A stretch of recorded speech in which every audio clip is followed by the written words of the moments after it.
Hello Gemini, Sun, Moon, Rising, and Venus signs. Kamusta kayo? Sana po ay nasa mabuti kayong kalagayan. Welcome back po sa Star Tarot. Kung bago kayo rito, welcome din kayo. Thank you sa inyong support. I truly appreciate it. God bless you all. Gemini, paunang mensahe ninyo strategy. Maybe nag-aano kayo ngayon, nagpaplano, nag-strategize, about something. Maaring future plans ninyo to, or goals ninyo, or dreams, no? Na pinagpaplanuhan ninyo kung paano ninyo to maki-carry out, ano? Sweetheart, ayan. So, maybe, ang iba sa inyo dito is welcoming a new baby. May resulta ng ultrasound, no? Dito ang pinapakita or hawak ng dalawang taong ito. Kaya maaari talaga ng iba sa inyo is welcoming a new baby, no? So, probably ganun ang sitwasyon. We have goal, ayan. So, you are setting goals sa ngayon. Maybe talaga yun ang pinagpaplanuhan ninyo. Kung ano yung inyong, kung papaano ninyo yan mararating na mga goals ninyo, papaano ninyo mapapagtagumpayan, papaano ninyo marireach, no? Marirealize ang mga goals na yan. We have conflict. Ayan. For others of you dito, Gemini, siguro may hindi kayo pagkakaintindihan with another person. Maybe meron kayong disagreement, merong away, something like that. What else? We have evidence. Ayan. So, probably yung iba sa inyo dito may hinahanap na ebidensya, naghahanap ng proof, siguro to support your word or to support your argument, mga ganon. Posible din na siguro kayo, tawag dito, detective kayo, investigador, something like that, kaya may hinahanap kayong proof, no, na kailangan sa inyong trabaho. So, what else? We have blind. Ang iba siguro sa inyo dito, no? May problema sa mata, okay? Kung ganun man ang inyong sitwasyon, Gemini, wag na po kayong magpatumpik-tumpik pa. Wag na kayong mag-hesitate, mag-doubt pa kayo kung gagawin ninyo or hindi, or dapat ba or hindi, you know. Magpa-check up na po kayo. Alalahanin ninyong napakahalaga ng ating paningin. Kaya as much as possible, gawa na po ninyo ng paraan, gawa na ninyo ng mag-set na kayo ng araw, no, ng oras para kayo ay makapagpatingin sa eye doctor kung meron kayong problema sa mata. Okay? Robbery, mag-iingat ang iba sa inyo dito, Gemini. Make sure na all secured ang bahay ninyo, ang mga sasakyan ninyo, investment ninyo, mga savings ninyo. Make sure na lagi ninyong tinitignan yan. Make sure na lagi ninyong minomonitor yan. Okay? What else? We have stop. Ayan, tigil muna. Okay? Tigil muna. Huwag muna kayong magpatuloy sa kung ano man ang inyong pinagkakabalahan dahil siguro kailangan nyo muna na magpahinga. Kailangan nyo muna na mag-rejuvenate, mag-recuperate kayo. Kailangan muna ninyo siguro na mag-ano muna kayo ngayon, replenish of lost energy so that you will be ready for the next day's challenges na naman. Probably kailangan din ninyo na tumigil muna, no? Mag-pause muna sa inyong mga ginagawa dahil baka kailangan ninyo na mag-connect muna kayo sa inyong sarili, mag-connect muna kayo sa inyong intuition because maybe there are guidance, no? Na pinapadala sa inyo ang universe na makakatulong sa inyo sa pag-navigate ninyo ng inyong mga sitwasyon at kailangan ninyo muna yan na marinig, no? And kung lagi kayong may ginagawa kasi, kung busy kayo lagi, laging preoccupied, talagang mahihirapan kayong marinig kung ano man ang gusto marinig or gusto ng universe na malaman ninyo, no? We have luck. Wow, LUCK. Merong premyo kayong makukuha dito. Maaring panalo. Ito, Gemini, no? Maaring panalo ito sa lottery, jackpot, no? Nakalagay jackpot, fortune reward, or maaring premyo ito sa inyo. Maaring financial, financial reward ito para sa inyo. So, good luck to that. What else? We have idea. Ayan. So, maaring meron kayo ditong iniisip, dinidiskartehan, no? Maaring regarding yan dito sa goal ninyo. Maaaring nag-strategize na kayo sa ngayon, maaaring nag-iisip na kayo ngayon kung paano ninyo gagawin na maisakatuparan ninyo kung ano man ang mga pangarap ninyo dito. Or maybe you are strategizing kung paano ninyo nga makikarry out ang inyong mga goals. What else? We have trapped. Ang iba sa inyo dito is feeling trapped, feeling restricted. Parang hindi kayo ngayon makagalaw, no? Maaaring ang iba sa inyo ang dinidiktahan kayo ng ibang tao. Kaya siguro feeling ninyo trapped kayo because maybe you are feeling powerless, no? Kaya sumusunod na lang kayo sa kung sino man sa ngayon. So, good luck. That's all I have for you for today. Thank you for watching. Love and light. Namaste. Hello, Libra, Sun, Moon, Rising, and Venus signs. Kamusta kayo? Sana po nasa mabuti kayong kalagayan. Welcome back po sa Star Tarot. Kung bago kayo dito, welcome din kayo. Thank you sa inyong support. I truly appreciate it. God bless you all. Libra, pauna mensahe ninyo ay friendship. Okay? Maaring you are meeting new friends sa ngayon, or maybe you are building new friendship. Maybe also you are working in a team, no? Maaring may collaboration dito sa isang proyekto, sa trabaho, or maybe bagong kilala ninyo mga strangers, and maybe you're going to develop that acquaintance into friendship. We have indulgence. Ayan, relax din muna, Libra, pag may time, no? Maaring ngayon, yung mga kaibigan nyo na to, maaring yan ang makakasama ninyo sa pag-enjoy, no? Maaring yan ang makakasama ninyo sa pag-unwind, pamamasyal, something like that. We have fury. Ang iba sa inyo dito, galit, maaring merong sitwasyon dito na hindi ninyo nagustuhan. Maaring may plano kayo na hindi nag-come to fruition, kaya furious kayo, galit kayo sa ngayon, Libra. Maaring meron kayo ditong disappointment, kaya parang umuusok ang tenga ninyo.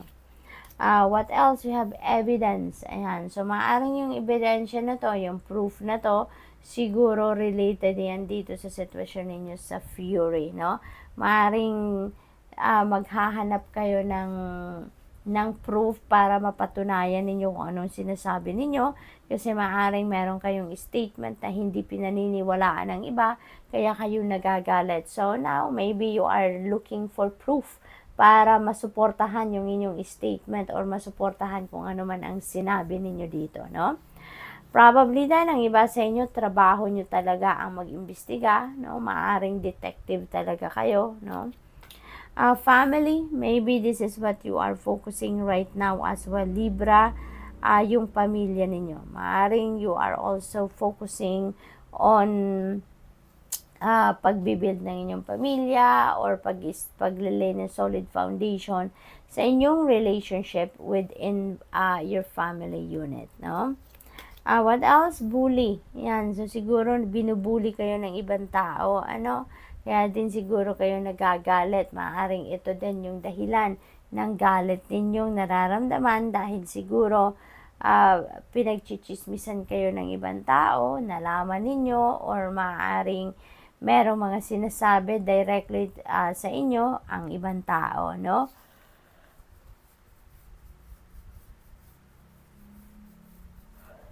Kaya siguro din nagagalit kayo. So, what else? We have marionette. Ayan. So, ang iba sa inyo dito, parang tuta kayo, no? Parang sunod-sunuran kayo. Parang ginagawa kayong utusan or ginagawa kayong, alam mo yun, yung parang dinidiktahan kayo, no, ng ibang tao. Kung ano yung kailangan ninyong gawin, maaring ang ibang tao yung nagsasabi nito sa iyo or nagdidikta sa inyo kung ano ang nararapat ninyong gawin. What else? We have readiness. Ayan. So, may pinaghahandaan kayo dito, no? Maaring yung pag-iimbestigan na to, ang pinaghahandaan ninyo, pinag-iisipan ninyo kung paano ninyo gagawin, paano ninyo maisasakatuparan. Ang mission ninyo yan na sa ngayon na kailangang makahanap kayo ng proof, no? Na magagamit ninyo dito sa inyong mga diskusyon. with other people. Relaxation, ayan, mag-relax naman kayo. Kailangan ninyo na ma-experience naman yung pagpapahinga, yung mahanap naman ninyo yung inner peace, tranquility ninyo, you know, and siguro yung indulgence energy na to, ito na yon, no, yung pagkakataon ninyo, siguro meron kayong mga kaibigan na mag-aaya sa inyo na mag-unwind, mag-spa, magpa-massage, no? Maaaring ganon. So, relax. Diba? Kailangan ninyo yan kasi parang stressed out na rin ang iba sa inyo dito.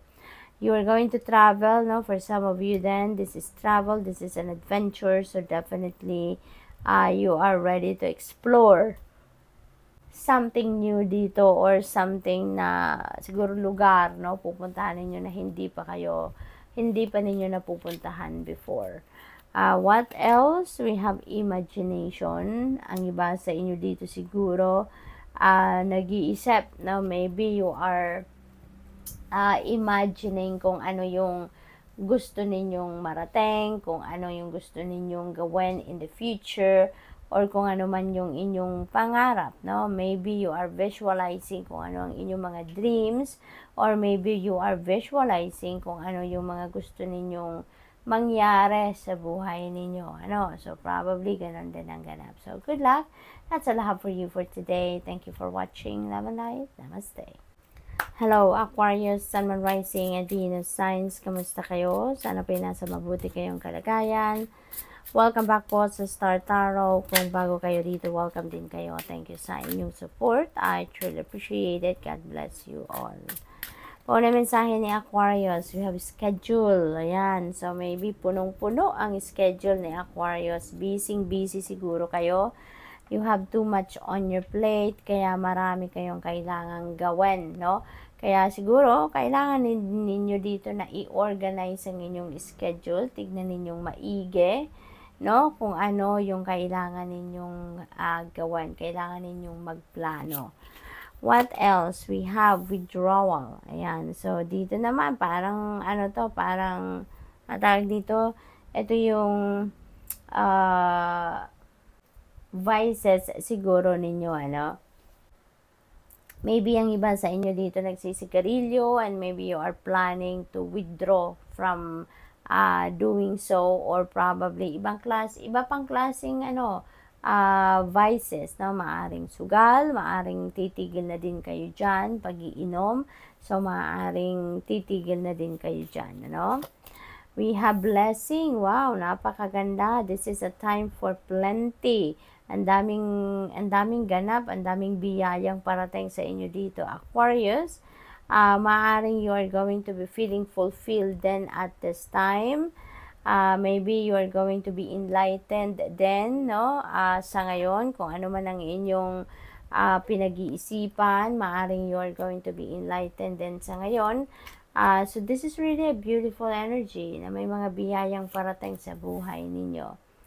We have apology. Ayan. So, maaari ang iba sa inyo ay magsusorry. You maaring meron kayo nagawa ng hindi masyadong maganda in the past. At maaaring kayo ay magsusorry sa ngayon. Maybe you're going to apologize. Alright? Probably then, Aquarius, na merong magsusorry din sa inyo. Maybe someone also is going to ask for your forgiveness. So, kung sila naman yung medyo nakagawa ng hindi masyadong maganda sa inyo, you're going to triumph over your obstacles or over your problems or challenging situations sa ngayon.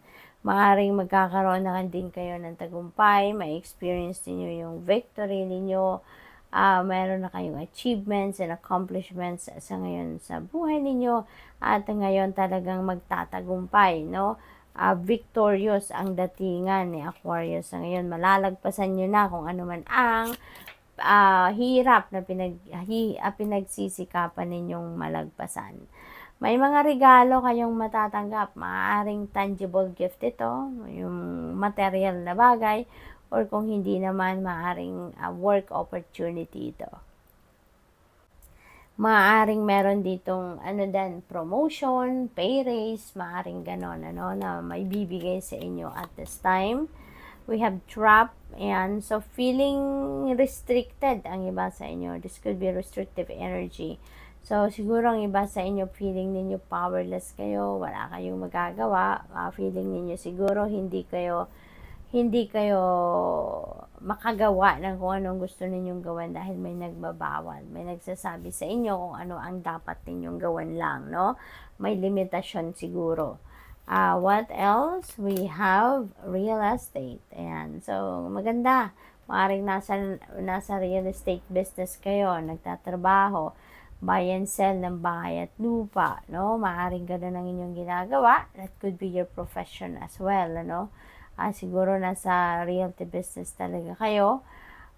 Possibly din na ano, meron kayong binibentang bahay, maaring sarili ninyo, something like that, or siguro kayo yung ahente, no? Maaring agent kayo, or siguro ang iba sa inyo din, no? Isa din na real estate agent.